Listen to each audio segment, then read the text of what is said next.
Hello everyone, welcome to today's episode of Kandid. Today I am here with Dominique and we are going to be talking about how to balance motherhood and a professional career. Stay tuned. Hello Dominique. Hi.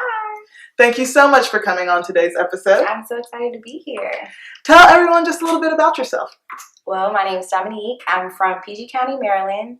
I have been living in Atlanta for 4 years, graduated from George Washington University, and I have a 6-year-old daughter named Grace. So Dominique, tell us a little bit about Grace and how you became a mother. Grace is just the light of my life. She is my joy. She's so sassy and so spunky, and it's a joy to really raise her. We are only 6 days apart, so we are so similar. She's literally my favorite person and everybody else's favorite person. I became a mother in college. I became pregnant my senior year.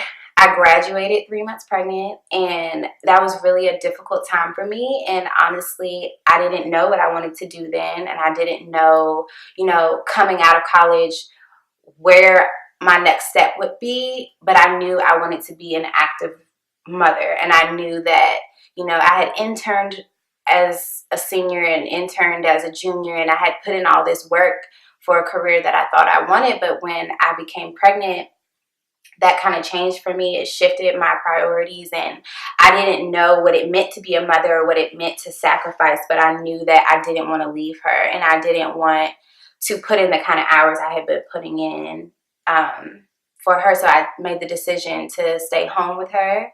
I stayed with her for her first 3 years because I didn't want to leave her, and it worked for us at the time, but things change and evolve, so it kind of grew from there. Okay, tell us a little bit more about at what point exactly did you come to, okay, yes, I'm going to be a mother, but yes, I'm also going to pursue my dreams and aspirations. So I don't think, my mom was a single mother, a young mother, and she was an awesome example for me, but I didn't really have an example of what it would look like to balance both. And to be, at the time, I was in a relationship and I was all into that. I was all into being a mom and all into being in that relationship, and I didn't have any balance in myself. And so over time, it just became something that I was missing. I used to be so ambitious and go after my own goals and dreams, and whereas right now I was living totally for others. And as things change and evolve, that relationship didn't work, and I looked at myself and I said, I have Grace, she's my everything, but I don't have anything for myself. And so I went after that, and I decided then that I would make, even if it wasn't exactly what I thought I would be doing, I wanted to just get out there, and I wanted to have experience, and I wanted to, be in the workplace with people and just gain my footing of what that would look like to be working and to be a mom. And so that's just what I did.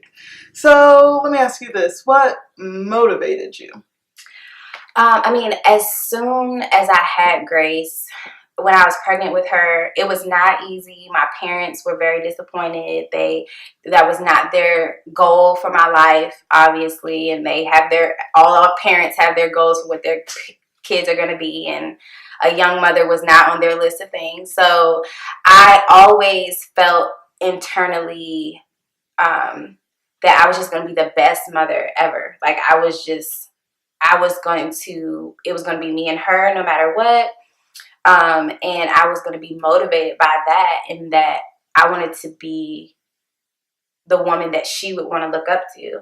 And so that's always been my motivation for my spiritual growth, my personal growth. My growth now as I'm moving in my career is to just be a woman that Grace will look up to, and that what kind of woman do I want to be for her? And that has always pushed me to make good decisions and to really be spirit-led in everything that I do. Tell us, so as a professional woman, of course, there's so many professional mamas out there, right? We see them all over Instagram, social media. I love it. Right, so tell us, what professional moms inspire you? So first and foremost, my mom inspires me, my sister.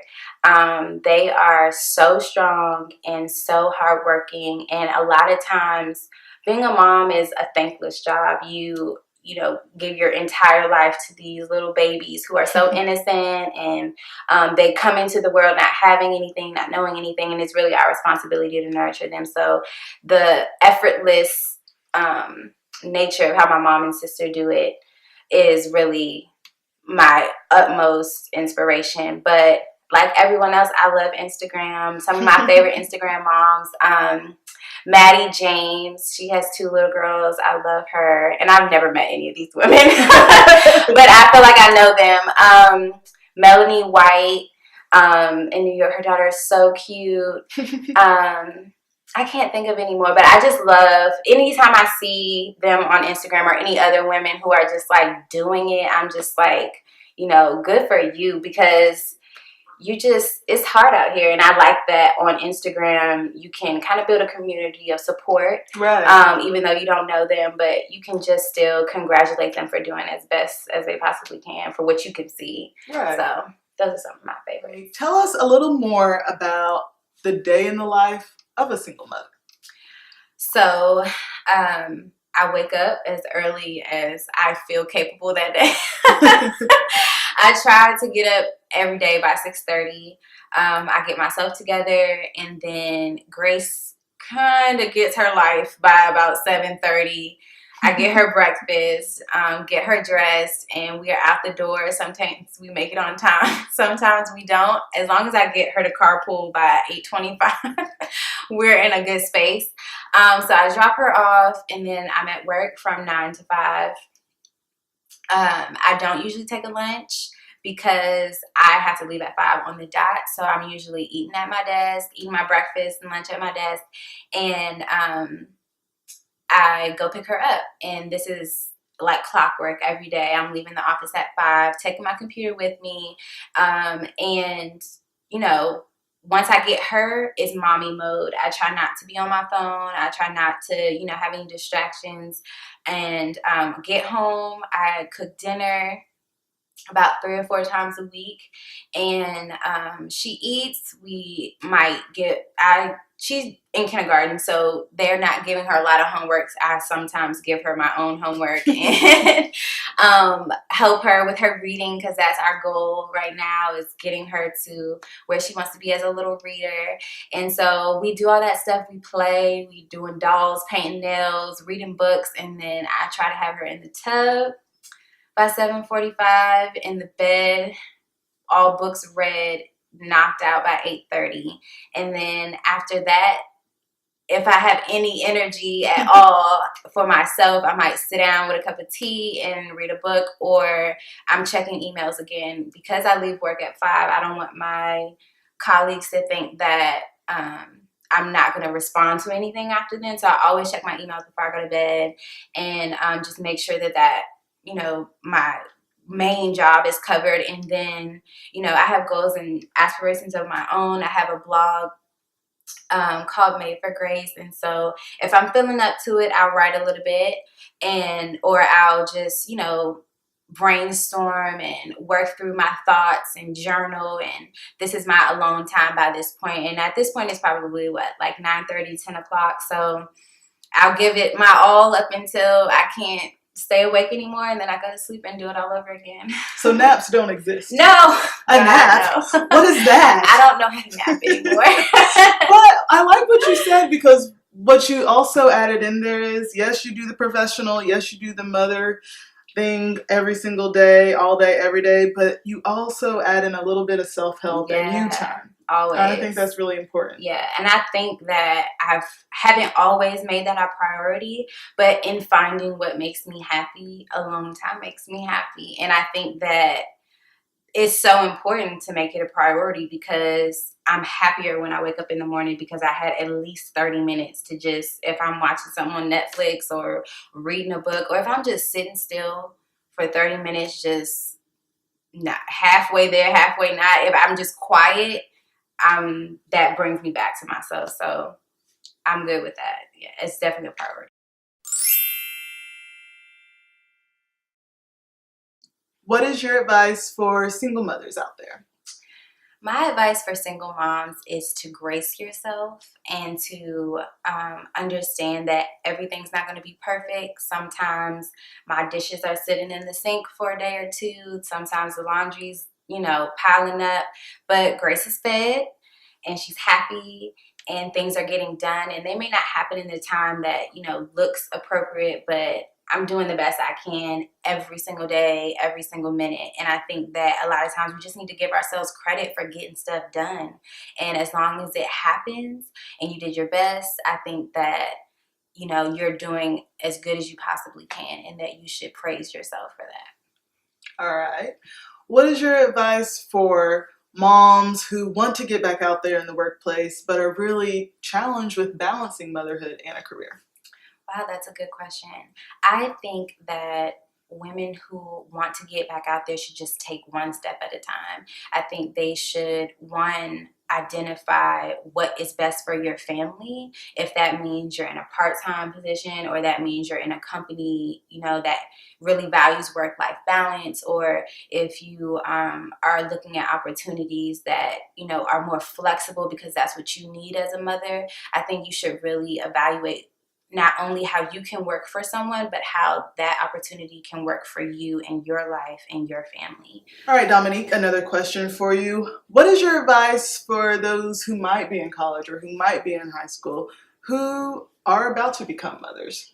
I would say to just focus on being the best woman that you can be and keeping your eyes on who you want to become. It won't happen overnight, and we mature and grow through hardship, but at the same time, we all know what we wish we would have had as children, or what we could have done better, or how we would have liked to grow up. And I think that has always kept me in line, my vision of what kind of woman I wanted to be. And I think if you have a clear vision of that, no matter how you grew up, if you know what you want to become, then it's easier to just be that or take steps to become that. All right. My last question is going to be, what are your best tips to becoming the best mother you can be? Oh, I love that, becoming, because I just read Michelle. Just know that, like she speaks of, you never fully arrive at any one thing. You're always kind of just like evolving and becoming a better mother, and you're always becoming a better employee, and you're always doing better at becoming a better woman. And I think that as a mom, we don't put enough emphasis on prioritizing ourselves. And even if it is just that, you might take a lunch just to get your nails done, or you might, put your baby to bed a little earlier so that you can have, whatever time you need to just de-stress. And I think you really, especially as a mother, need to find that thing, that one or two things that pulls you back to yourself. For me, that's just meditation, and the Word of God really just centers me. And I think that when you have that thing, you always have a reset button. And so my tip would just be, find that thing that resets you so that you're your best self for wherever you're going to be in that day, or wherever you're going to be for your babies. Just have that thing to come back to that's yours and that brings you back to yourself. And you can't really go wrong. When you're your best self, you're your best for everybody. So I think that's important. I lied. I have another question. Okay. It's to finish my sentence. Okay. And it's going to be, as a mother, I am most proud that Grace is a little girl of great character.